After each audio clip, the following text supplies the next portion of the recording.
蓝红女士和孙浩瀚先生之间并不存在感情。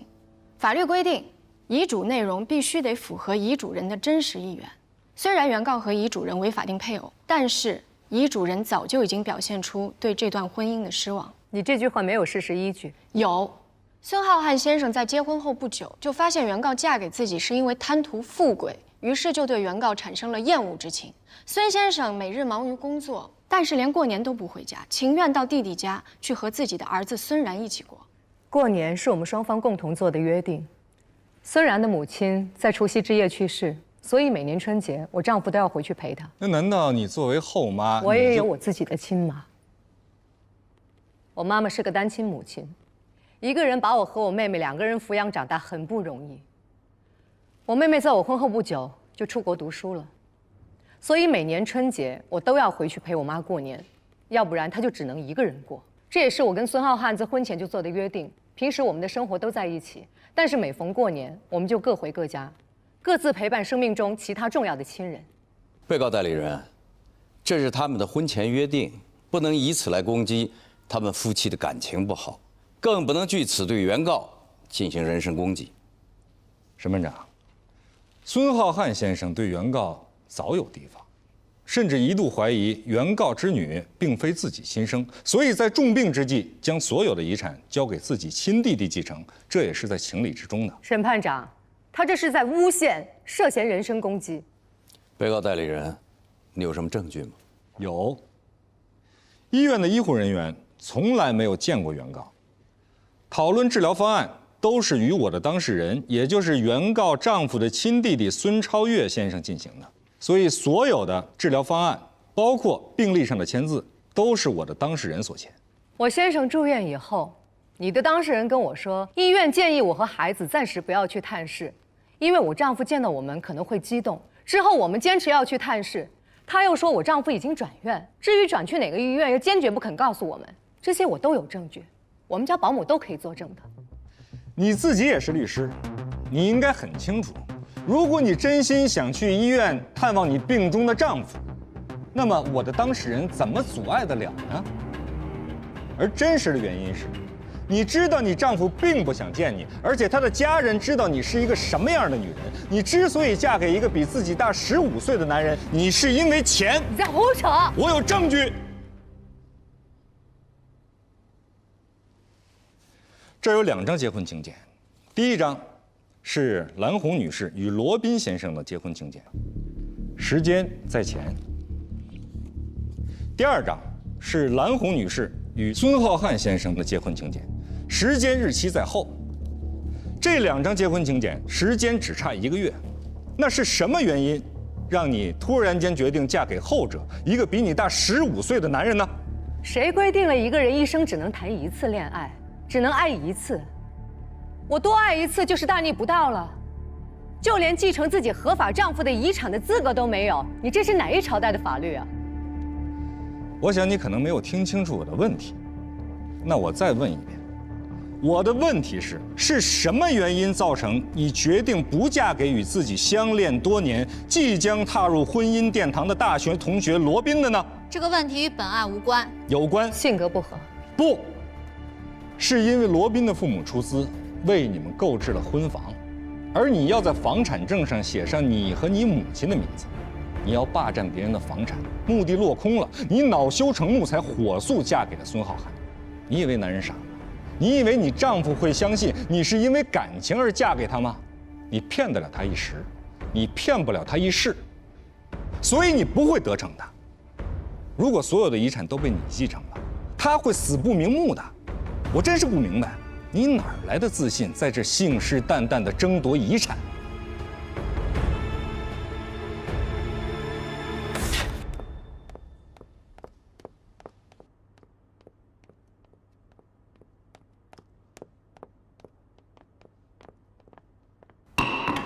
休庭。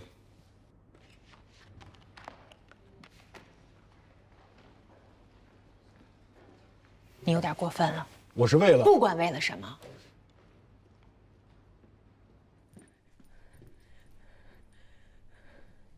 出去。孙超越的律师是顾杰和王丽。出去！你应该明白，顾杰会比何塞更狠。他更了解你的软肋。他那时候是你我的上司，他知道我们俩结婚没有结成，而且后来他参加了你跟孙浩瀚的婚礼。你以为我当初没有嫁给你，是因为房产证上没有我们的名字吗？不管是因为什么，都不重要了。那你也不能侮辱我，尤其不能让何塞侮辱我。罗宾，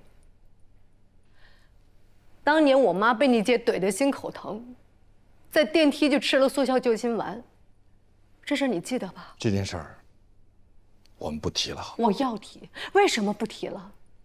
回家之后我就一直劝我妈，我妈直接就跟我翻脸了。罗宾，你有没有想过，我妈为什么会提出那样的要求？这是作为一个母亲对于她女儿未来的担忧和考虑，你想不到吗？她提出的理由难道就真的那么不可理喻吗？是我当初也很反感我妈为什么会这么做，但是后来我想明白了，我不嫁给你，不是因为房产证上不加我们的名字，而是因为你们家的态度。你们家看不起我们家，认定我们庸俗，认定我妈庸俗，我们家庸俗。我本来根本就不介意房产证上有没有我的名字，我知道你们家的态度之后，我就介意了。我必须要在这个房产证上加上我的名字，我凭什么不加？我们别再说这件事了，好不好？我就是要说，你都能当面跟何塞吐槽，凭什么不敢当面跟我说清楚啊？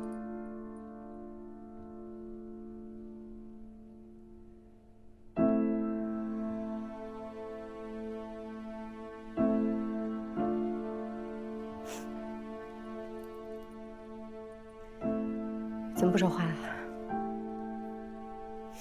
无话可说？哑口无言，还是觉得我不可理喻？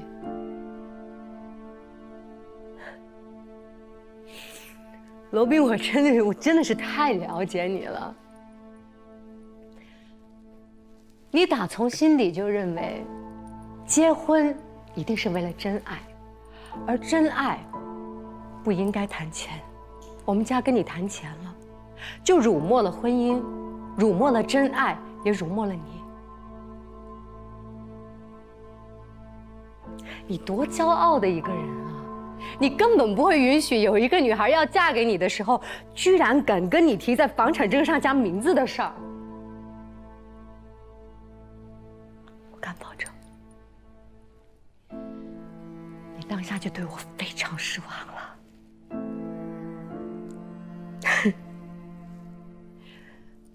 因为你失望，所以我也很失望。之后你没有再给我打过电话，我们俩也没有正式说分手，就是因为失望。两个失望的人不要再因为分手多失望一次了。所以我火速另嫁他人，不是因为钱，是因为失望。失望，你懂吗？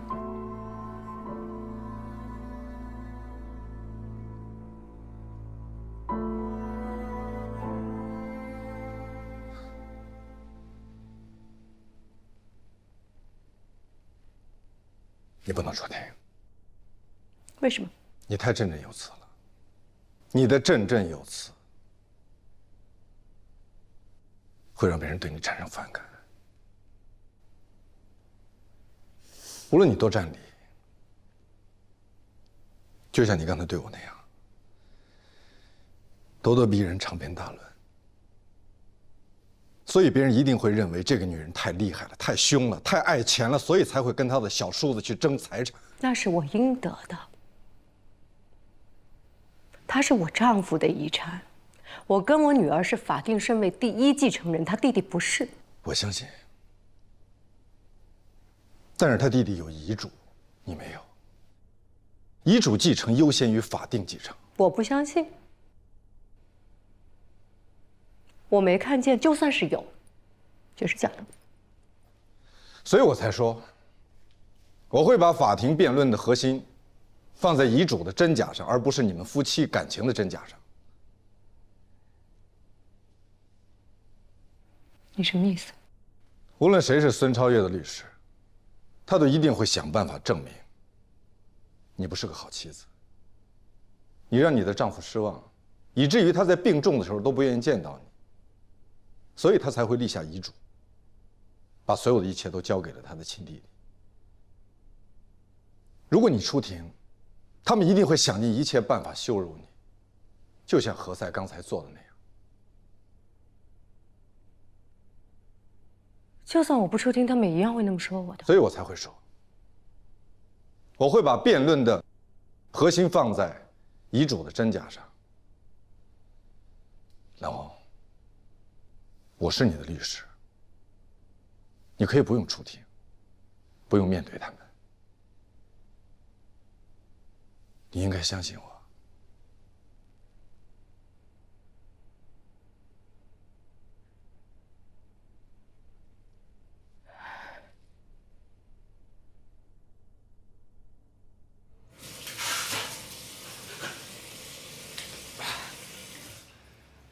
这只是男洗手间。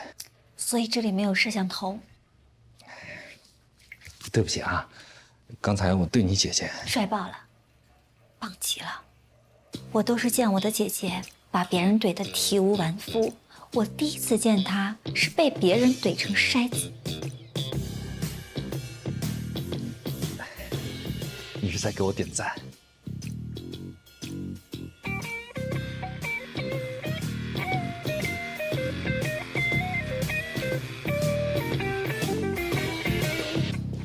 怎么样？他同意了？同意了，委托给何塞和我。我劝你退出这个案子，把它交给何塞，还有兰兰。为什么？因为他的对手是顾杰，还有王丽。他们过去是我的手下败将，未来也会是。别的官司我信，这个不一定。我知道他们的策略。只要你出庭，人们就容易相信，他手里这份遗嘱是真的。他的真实意图是要把这批遗产交给他的亲弟弟，而不是交给蓝红。我为什么会给别人这种错觉？你太帅了，人们很难相信蓝红不嫁给你，而嫁给孙浩瀚是因为爱情。继承法第2章法定继承第10条，你在给我普及继承法吗？我是要说，继承法规定了，配偶是第一顺序继承人。合法婚姻中的双方互为配偶，所以只要蓝红和孙浩瀚是合法的婚姻关系，蓝红就是法定的第一顺序继承人，继承法才不管他们相爱不相爱。法定继承又称为无遗嘱继承，是相对于遗嘱继承而言的。孙超越的手里就有一份这样的遗嘱，但是这份遗嘱的真实性值得怀疑。我说过，只要你出庭，人们就愿意相信孙超越，并且愿意相信孙超越手里的遗嘱的真实性。毕竟，孙浩瀚是孙超越的哥哥。不，我跟孙超越打过球，他亲口对我讲过，当时他哥哥连自己是谁都不知道，而且我相信，他绝对不只对我一个人讲过，所以我一定可以找到证人证言证明这个遗嘱是假的，是无效的。刘斌，你没有哥哥，我有。假如说，是我和我哥哥辛辛苦苦地挣了上百亿的家产，我哥哥病过了，我小嫂子作为第一顺序的继承人，继承了这份家产，并且找了一个很帅的小伙子来享用，我特别不爽。不爽不是因为我什么都没捞着，而是觉得这样对我哥哥不公平，特别的不公平。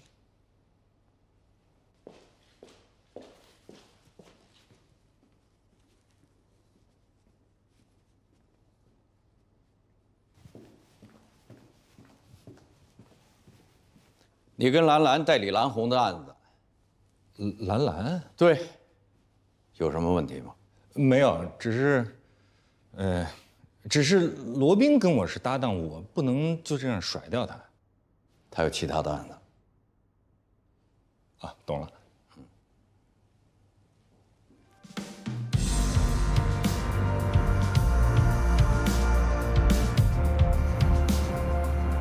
怎么样，找到了吗？全在这儿了。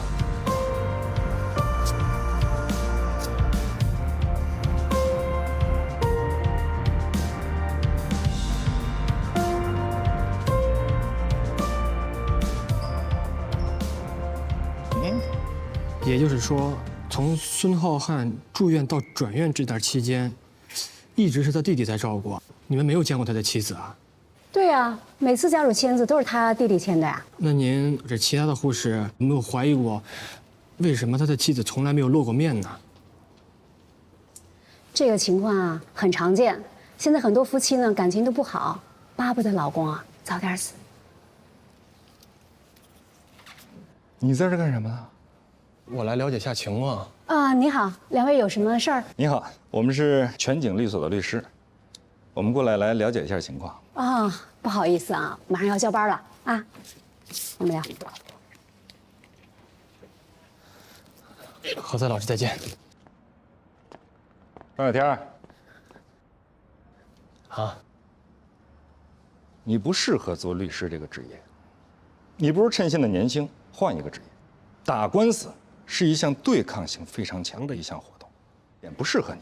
之前我一直在有意识地锻炼你，强健你的体魄，磨砺你的意志。可是你呢？你却逃之夭夭了。如果是这样的话，你不如逃得更远一点，过一种适合你的人生。你看，你还是没有勇气来反对我，你连在生活中你都不敢反抗我，那你怎么能想象将来咱们俩对簿公堂？你会大脑律师有一片空。很多种，但我不愿意做你这一种。我是哪一种？你连谈个恋爱都要考虑利益冲突，都要做尽职调查，这有错吗？这说明我对我的工作负责任，这说明我的人生观和恋爱观是严肃认真的。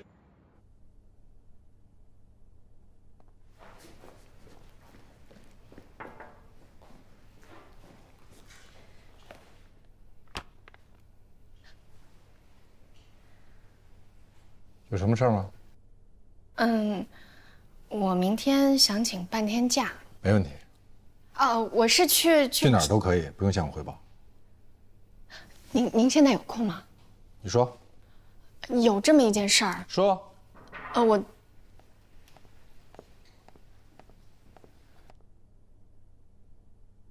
有什么事儿吗？有事儿。那你们先聊，我先走了。你这助理怎么神神鬼鬼的？我不觉得呀，他明明就是有话要跟你说啊。人家有什么话不想当着你的面说，不能说神神鬼鬼吧？他还护着他。我只是说了一句公道话。我觉得你好像在偏袒他。有的时候人的感觉，不是总是正确。着急下班吗？丽娜痛恨加班，如果你不想让她恨你，那就让他先下班好了。一般情况下我不下班，她是不会下班的。难怪她没有男朋友。我不明白为什么有人会以没有男朋友来评价女性。没错，这个问题真该好好研究。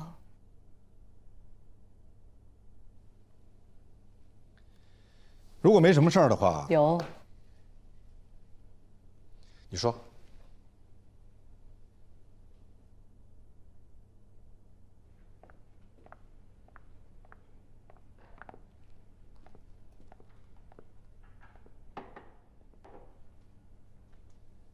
一般情况下，我的办公室门不会关的。因为接下来我要跟你说的话，我不想让任何人听到。我要换律师。什么？那你要换掉何塞还是兰兰？都换掉。为什么？因为有人给我推荐了更好的。谁？廖佳敏。廖佳敏？你怎么会突然想到廖佳敏？是他毛遂自荐吗？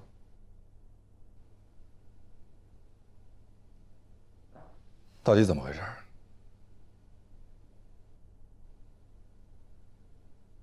我的建议是不换。封印不会介意的。其实他跟廖佳敏还有点惺惺相惜。但是何塞会介意。之前你们合作过，而且他为你赢过官司。其实你也能猜到，是谁给我推荐了廖佳敏。要是换别人就算了。我认识。我们同学。毕业之后就一直在法院工作，他父亲也是法官，现在退休了，一直在廖佳敏那儿当法律顾问。如果这么说，何塞的父亲还是何佳一呢？可是谁都知道，何塞从来不利用何佳一的关系。那你打算用什么理由换掉何塞呢？他没有做错什么，而且他已经在开始为你工作了。但问题是，他现在还没开始起诉呢。他在快马加鞭搜集证据，起诉容易，但你的目的不是起诉，而是胜诉，对吧？而且，如果你现在换成廖佳敏，廖佳敏也要重新准备起诉材料、证据清单、财产清单等等取证工作，这都很需要时间的。其实还有一个理由，只是这个理由我不太好说。因为顾杰。对，顾杰太恨全景了。但是他跟廖佳敏关系还不错，我想要一个跟对方能说得上话的律师。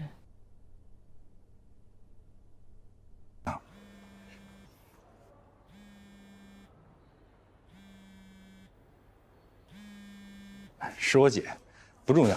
我姐肯定是跟我姐夫他们之间发生了什么矛盾。万医生，我是孙浩瀚的家属。不好意思啊，万医生刚下手术还没休息，让他休息一下。我们想了解一下孙浩瀚在转院过程中的具体情况。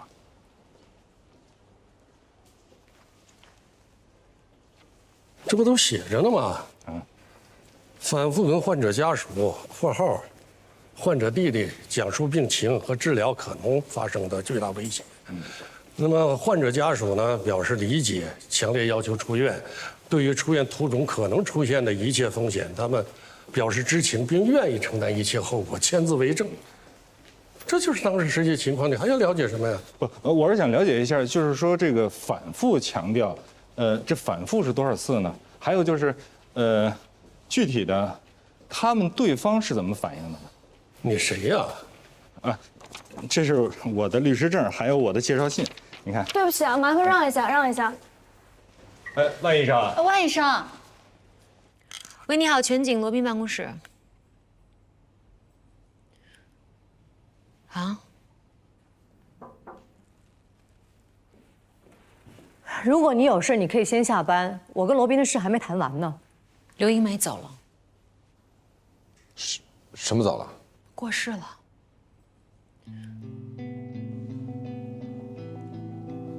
什么时候的事儿？刚刚。人送到医院的时候已经没了，见客户的时候突发脑溢血。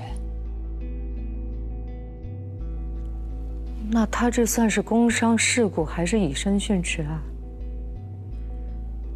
不是，我的意思是说，那我是不是该换律师了？恕我直言，你现在把何塞换掉不合适吧？为什么呀？他家里出了这么大的事情，我还让人家给我打官司，这才不合适吧？你太不了解何塞了。你把他换掉就是对他最大的蔑视，就像当众给他一个耳光一样。你也太不了解律师了。律师上法庭就如同上战场，全力以赴、全神贯注都不见得能赢得胜利。你脑子里只有胜利。那当然了，赢了价值100亿，输了一无所有。除非何塞主动提出来不干了，干不了。那万一他不好意思提呢？他又不能全神贯注、全力以赴。相信我，他一定会全力以赴的。我记得你跟何塞你们俩关系没那么好。这跟我们俩的关系好坏没关系。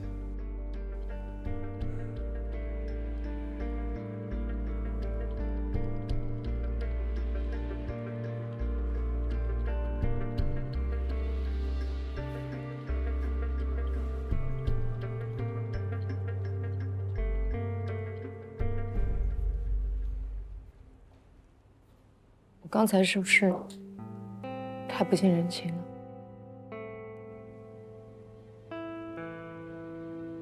我懂，我输不起。理解，完全理解。我本来还犹豫我怎么去跟何塞说，但现在正好我可以借这个事情，委婉的跟他说，让他好好在家里安抚他姐姐，照顾他家人，这没问题吧？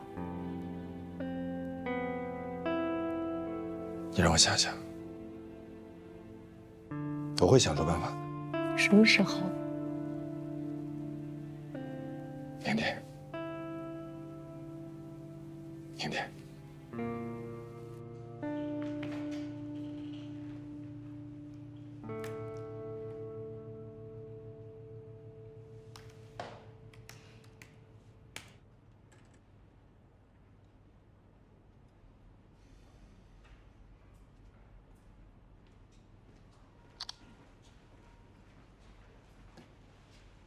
要不要搭我的车？不顺路，我可以让司机专程送你。不必了。别客气，不是跟你客气，那是什么？不想欠你人情。我知道你看不惯我，彼此彼此吧。我不想让罗宾为难，那你就不应该回到这里来。你一定要这么对我吗？你也可以这么对我。我不会这么对你，不是因为我怕你，是因为我不想让大家看笑话，说我们峨眉相忌。走了。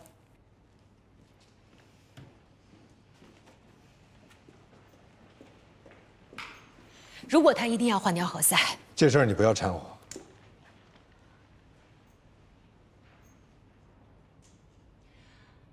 如果他不信任何塞的话，何塞是能够察觉出来的。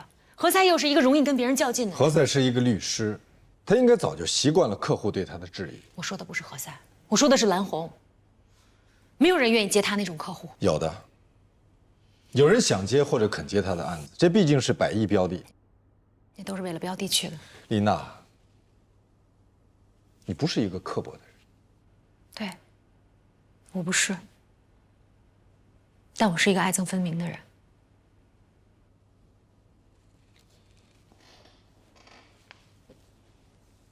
这个案子对他至关重要，他没有什么太信得过的人。他穷的就剩钱了，如果连钱都没有的话，他真的生不如死。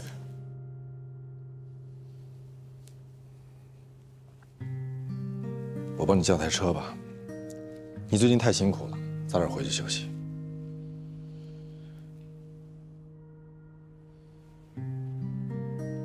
你还不下班啊？我要留下来研究点东西。研究怎么帮何塞留住客户。我们所不能丢这么大一个单子。那如果输了，岂不是更丢人？丢了比输了更丢人。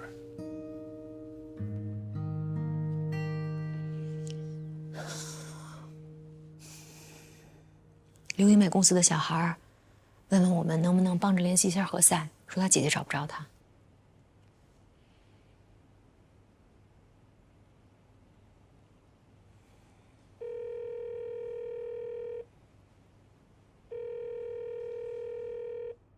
哎，罗宾，什么事儿？你在哪儿？我在医院呢，什么事儿啊？哦，我就是想问，有没有什么需要帮忙的，我们随时可以赶过去。不用不用，我自己能处理。你还有什么事儿吗？没有。那你节哀顺变。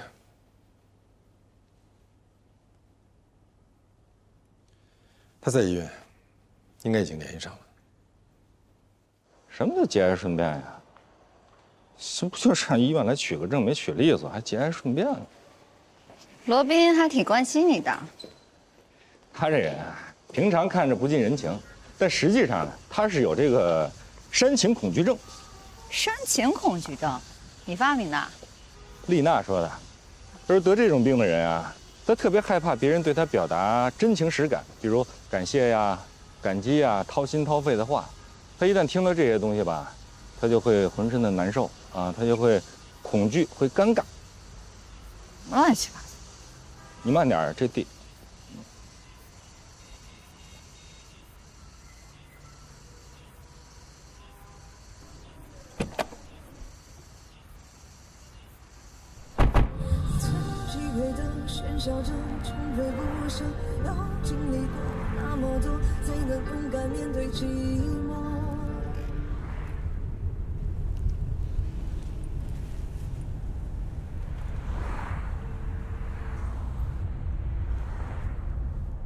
喂，姐，我们刚才去医院找万医生取证了，他刚刚做完手术，在手术室门口碰上了。啊，那个何塞还跟你在一起吗？啊，怎么了？丽娜说，何塞的姐夫刘英美脑淤血，突然去世了。他姐姐情绪激动崩溃了，现在在医院呢。我问问，我们一直在一块儿呢。好，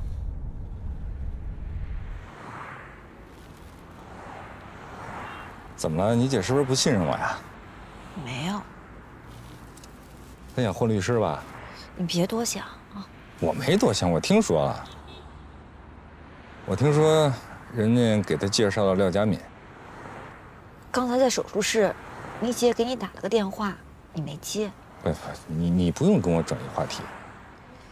你姐夫突发脑溢血去世了，你姐受刺激了，进医院了。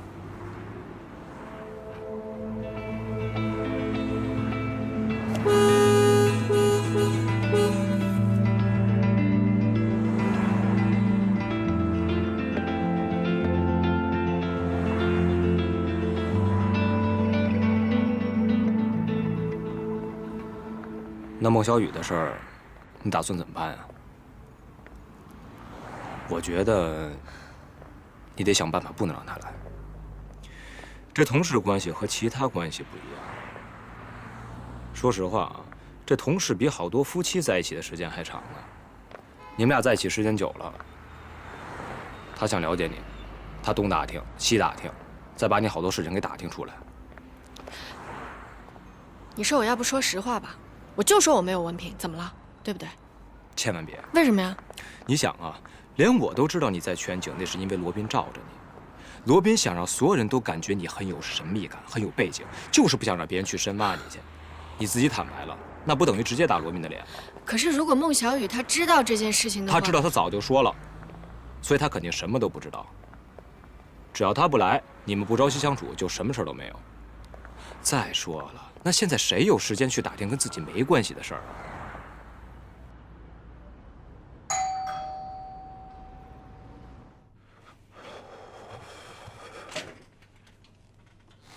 你怎么来了？我在楼下看见灯亮着，我就上来。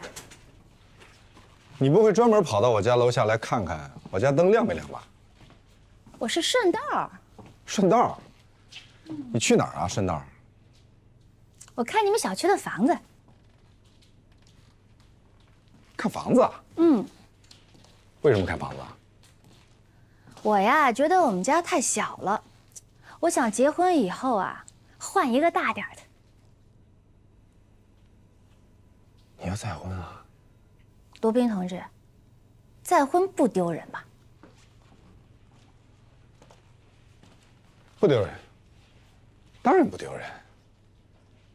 任何进步文明的社会都承认婚姻自由，婚姻自由既包括结婚自由，也包括离婚自由。不允许别人离婚，把离婚当成污点，既不道德也不文明，甚至应该批判。我怎么觉得你说话有点阴阳怪气的？我是觉得你跟王丽有点太快了。我们又不是今天才认识，我们是重逢，而且人家一直等着我，而且是默默的等，我很感动。默默的等？那请问你离婚也有一段时间了，他为什么早不出现，晚不出现，偏偏现在出现了呢？因为慎重呀。慎重？是，他确实是一个非常慎重的人。那么，我亲爱的姐，你能不能也慎重一点呢？啊？我觉得呀，这句话应该对你说才是。你先不要对我说，现在说你。我们上学的时候，你对季玉一见钟情，你们俩认识不到1个星期就开始谈婚论嫁，结果呢？所以这次能不能慎重一点？慎重一点。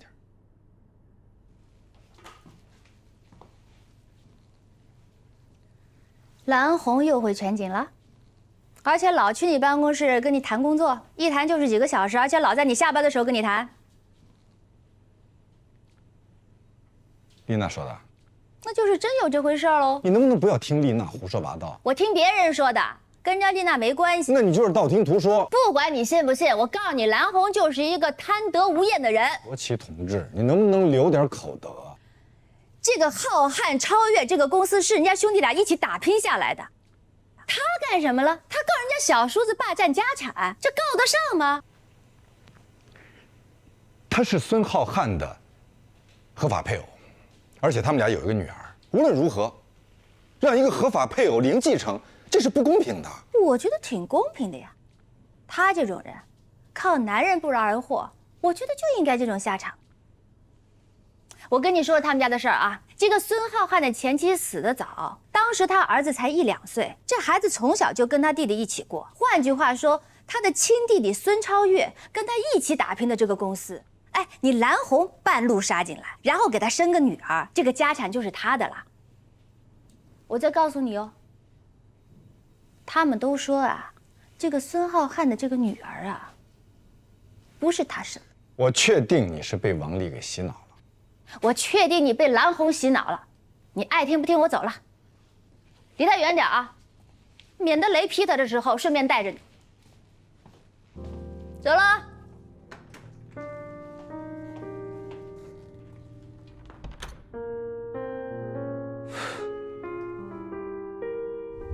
谈得不太愉快啊。让试试教育他吧。哎，我们现在去哪儿啊？去接我闺女。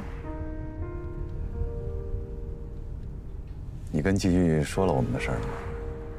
跟他说什么？说得上吗？可他毕竟是小安的父亲。我们结婚的时候，可以请他们夫妇来参加。这样呢，小安会觉得爸爸妈妈虽然离婚了，但还是亲人啊，两家关系好，对孩子也好。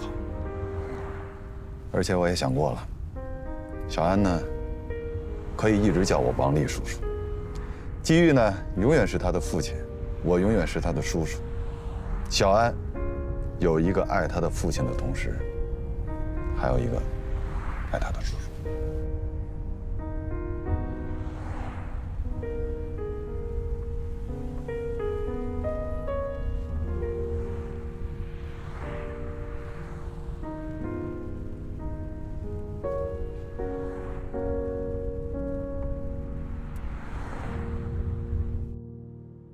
罗宾提议，以后凡是遇到重大疑难还有复杂的案例，必须开会讨论。这样案件的代理情况，不光体现了经办律师的个人水平，而且还体现了我们律所全体的集体智慧，同时也避免了经办律师由于个人原因导致的案件受理受到了影响。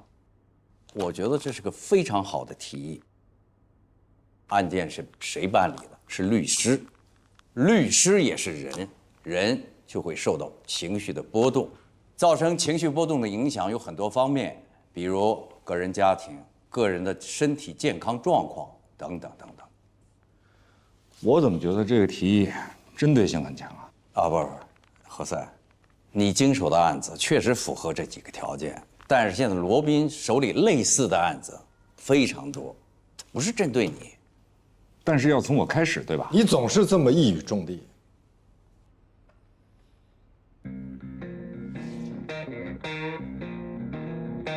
好，散会。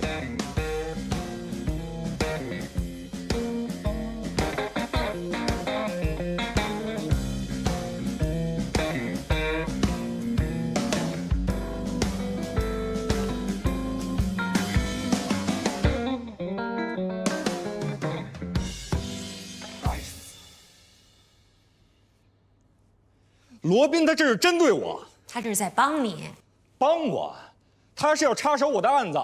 是蓝红想要换掉你，他说服了蓝红。准确的说，蓝红确实有这个念头，他想换成廖佳敏，但是经罗宾这一通说服，不换我了。但是我要向他罗宾汇报，向集体汇报。他就是集体，集体就是他。你冷静一点。我冷静不了，他当着那么多人的面，他打了我的脸，他打完了，你让我冷静。不是你说的吗？脱面自干，怎么现在人家还没脱你的面呢？你就已经气成这样，腾云驾雾了。我都安排好了，你带着淼淼直接出国。姐，我都不敢告诉你，我这手机里每天都能收到无数的威胁和恐吓我的短信和电话。OK， 威胁我、恐吓我，我不怕，但是我怕他们对淼淼动手。那你带淼淼走啊？不讨论，就按我说的办。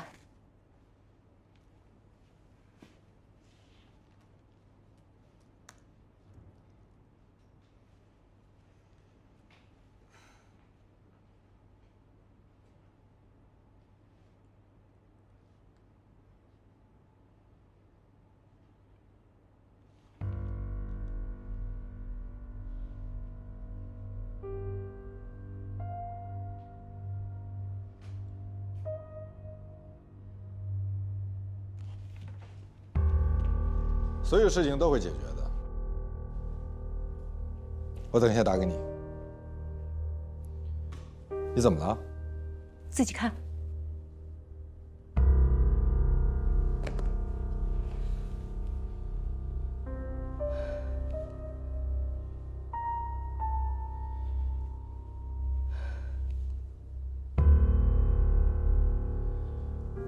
马上让何塞发律师函。告谁啊？告你姐姐？这事跟我姐有什么关系？据知情人爆料，看见了吗？这个知情人就是你姐姐罗琦。不可能，罗琦她不会的。不会吗？你不看你姐微博的？我都不知道她有微博。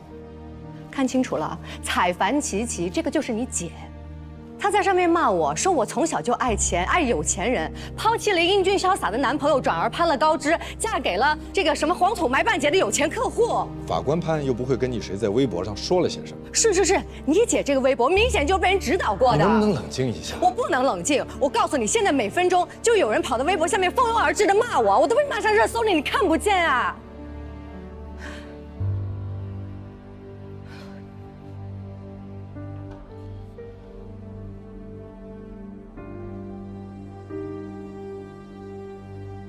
在所有的事情搞清楚之前，请你能不能先冷静地跟我说话？战斗已经打下，敌人用了最卑劣、最无耻的手段，我们要以牙还牙，以眼还眼。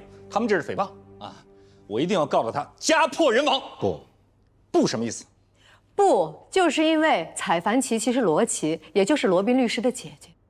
罗宾，你不能因为她是你的姐姐你就护短啊！你现在要做的是大义灭亲，不要上当。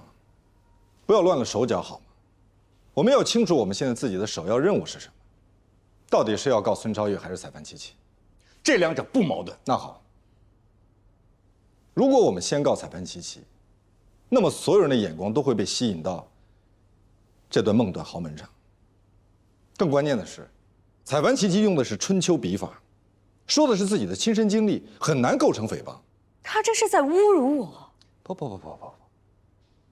罗宾说的这个有道理，你现在一怒，等于是我们改变了斗争方向，但是我们目前的形势和任务是要先干翻孙超越。你现在要做的是唾面自干啊，就是即使别人往你脸上啐唾沫，你被炒了，你不擦它啊，依然被炒了。什么我就被炒了？听不懂？你被炒了。哀兵必胜，你也可以发一个微博。我凭什么呀？我不会期期哀哀，用不着期期哀哀，就实事求是。第一，你丈夫生病期间，你的小叔子隔离了你跟你的丈夫，让你见不到他。第二，你的小叔子让你签了一个委托看病的协议，正是这个协议，你的小叔子在医生反复提示危险的情况下，仍然一意孤行让他转院，并且在转院的过程当中导致他去世。第三，你小叔子在你毫不知情的情况下转移了你丈夫所有的财产。第四，这个遗嘱不具备法律效力，不代表你丈夫的真实意愿。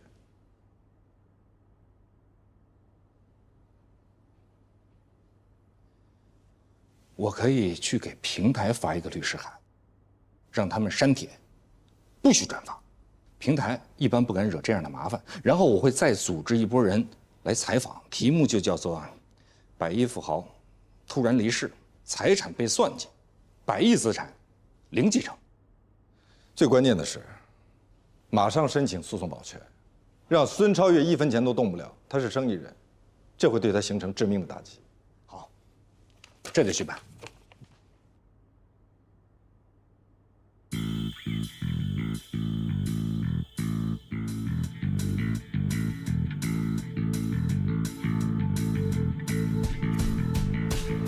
全体注意，你们所有人啊，我不用再跟你们重申，法律文书和出庭同等重要。我现在需要你们一起来做一项辅庭工作啊！很快我会给你们一批账号，你们要做几方面的工作。第一，到各大银行的柜员机上查到这个账户的姓名，拍照并打印。第二，通过电话和网络查到这个账号的开户行，具体到支行。第三，给我做出账号清单。爷爷，麦飞，孙奶来了，哎，快喝一口。爷爷，哎呀，你们怎么不进去啊？你们人多，根本没带回来。闺女啊，哎，给你添麻烦了啊！没有，哪儿的话呀，一点都不麻烦，爷爷。说这个什么议定监护人，还非得要这个公证啊？那当然了，肯定是要公证的。我吧认识一个熟人，他在这个担保公司上班，他跟公证处的人呀可熟了。上次啊，他带我去做公证啊，根本就没排队，打了个招呼就给办了。等会儿，爷爷，您上次公证什么呀？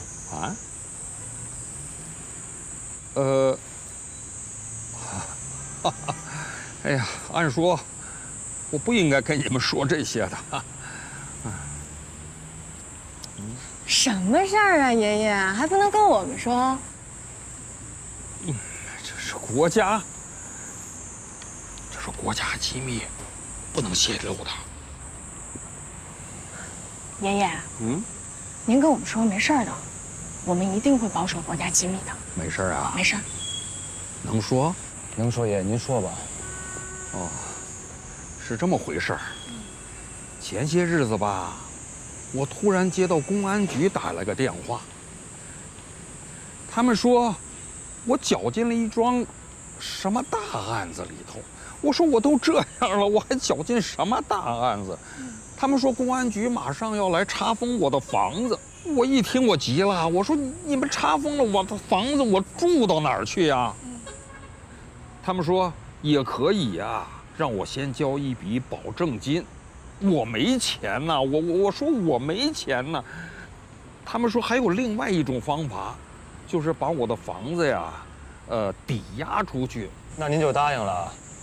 嗨，他们证明我清白以后，过段日子房子就还给我了嘛。在抵押期间，我还可以继续住在我的房子里头，不会有事儿的，没事儿啊。爷爷，这事儿您为什么不早跟我说呢？他们不让说嘛，他们规定，包括子女、家属都不能说的。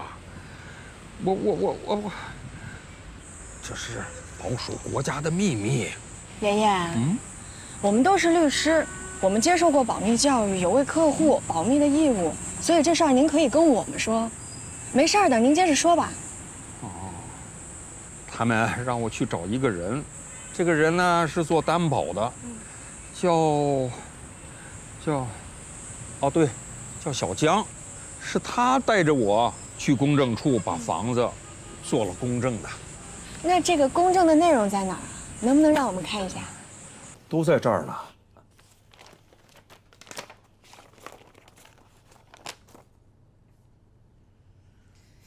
这是一份贷款协议，是一房子做抵押的。这有什么问题吗？爷爷，我问你一下啊，这个优盾是谁给您的呀？我不知道这是什么东西，都是那个小江指导着我办的。他们还给我转了400万，在我账上，他们说先放我这儿，作为我的这个保证金，等这个案子查清了呀，房子还给我了，再把这钱收回去啊。爷爷啊，您刚刚提到小江，小江的全名叫什么？他在哪儿上班？您知道吗？哎呀，这我，哎呀，我是不是让他们给骗了呀？那400万他们很快就转走了。爷爷，您别急，您别急，不行，您先别急啊。麦飞是律师，咱们应该相信他。您别急，您慢慢说，行吗？我不急，您别急，我不急，我不急。您别急，您别急。我让他们给骗了，我今天请假了。我知道，现在人手实在不够，他们全去银行了。我现在缺人帮我写一份冻结申请文书和代照纪要。那行吧，那我晚点过来好吗？爷爷，爷爷，我现在打电话。快打电话，爷爷。财产线索，法庭上报财产资料，后续流水账号核对，找出新账号。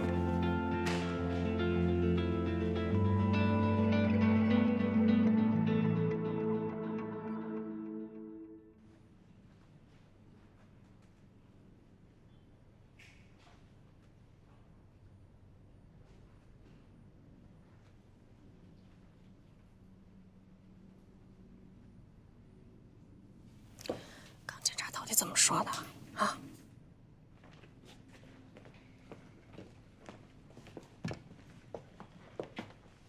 说这种事儿特别多，而且是专门给老人设计的。警察现在接到的报案类似案件30多起，都是他们家这一片，都是被骗走了房子，而且有的老人的房子已经被卖掉了。哎，你先别着急，我们好好的想想办法，好吗？我能不着急吗？我本来是想把爷爷的房子给租出去，然后拿着租金送爷爷去养老院的。那如果我们打官司呢？这个官司根本没法打。这个套一看就是专业人士给设计的，一般不懂法的人绝对想不出这么合法的骗人办法。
什么事儿不能明天到办公室再说吗？我怕会出人命。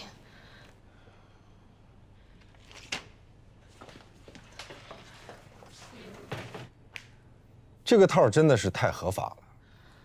所以啊，我们现在特别着急，这个委托书要赶紧撤掉，不然的话，房子真的被卖了就来不及了。你让麦飞明天上午去司法局投诉，让司法局给公证处打电话，要求撤销这份委托书。然后，让麦飞去公证处找到骗子当时带他爷爷去公证的录像。关键是刚刚您也看到了，还有一个贷款协议，真的签得非常的糟糕。如果爷爷不能按时还款的话，他们是可以跟法院去申请强制执行的。麦飞报案了吧？报了。去派出所拿着受案回执，让法院暂停执行。好，我知道了。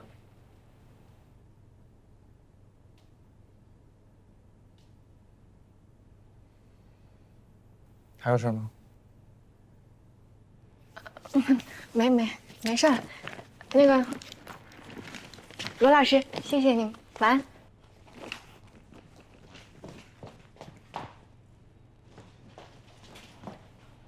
那里。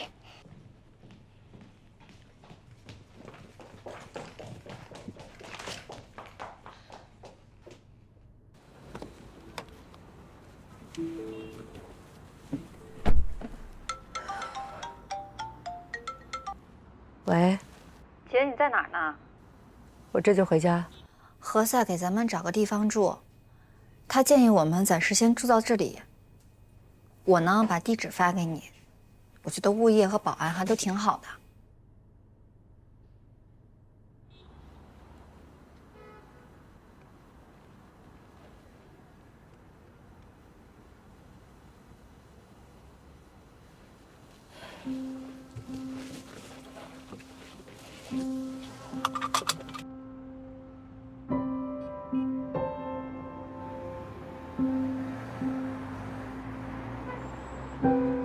那我就走了。我们家这几天特别吓人，每天睡到半夜了，就不知道是谁在底下按门铃。没事，我这儿安全，他没有人知道我在哪儿。今天一回家，门板上挂了一死鸡，我姐当时就吓疯了。我姐是属鸡的。这都什么下三滥的手法呀！你住哪儿啊？我上我姐那儿住去，正好我姐夫去世了，我也去陪陪我姐。啊，对了，那个淼淼啊，她要是没人照顾，你就放我姐那儿去，反正这都住一个院里，方便。麻烦你了。不麻烦，不麻烦。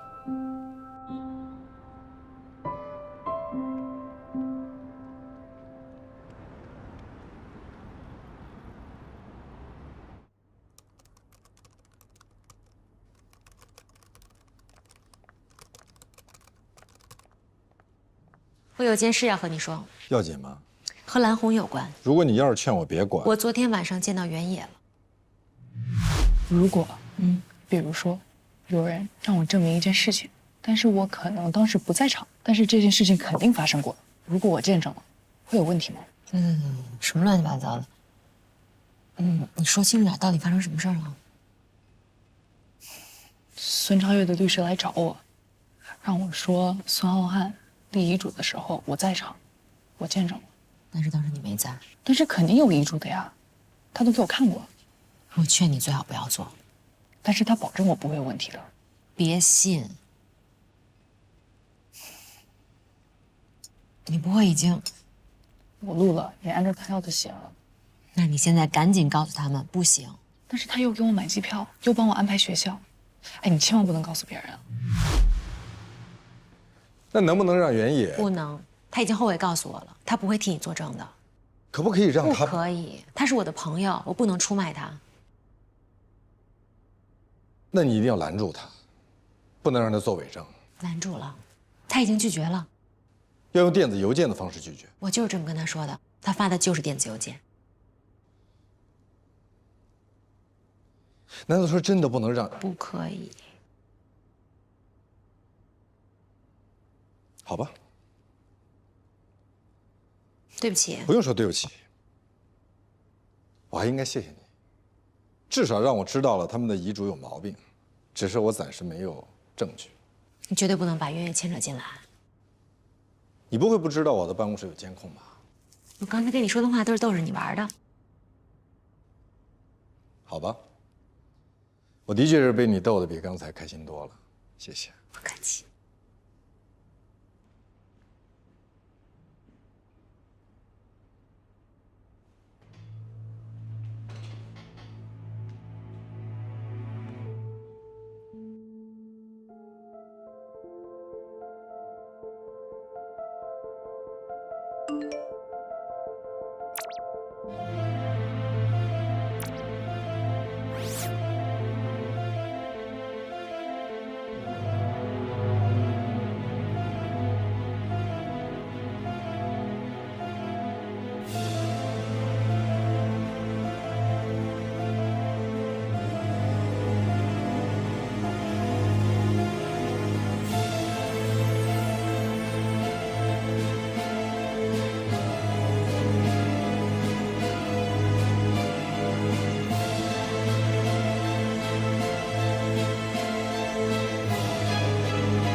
他们估计会谈崩。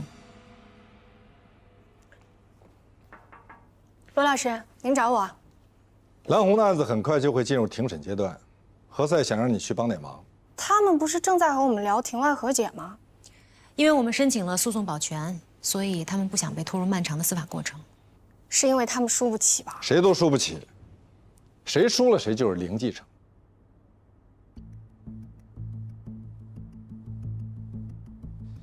去给我拿一下律师职业行为规范。啊，我这儿有，我给你拿吧。尽快。好。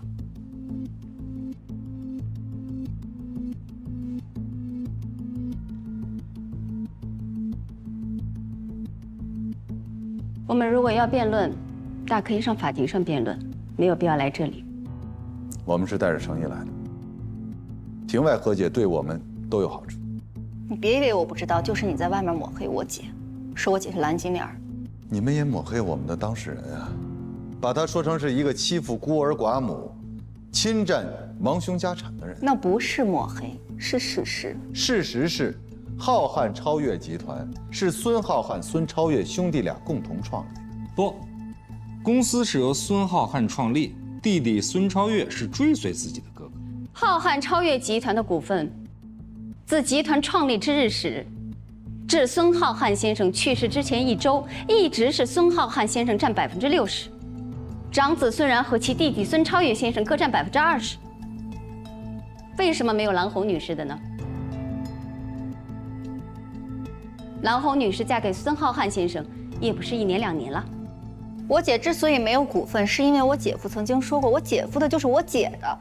确实，如果没有遗嘱，你姐夫的也许可能是你姐姐的，但是现在是有遗嘱，他把自己的一切都留给了自己的亲弟弟。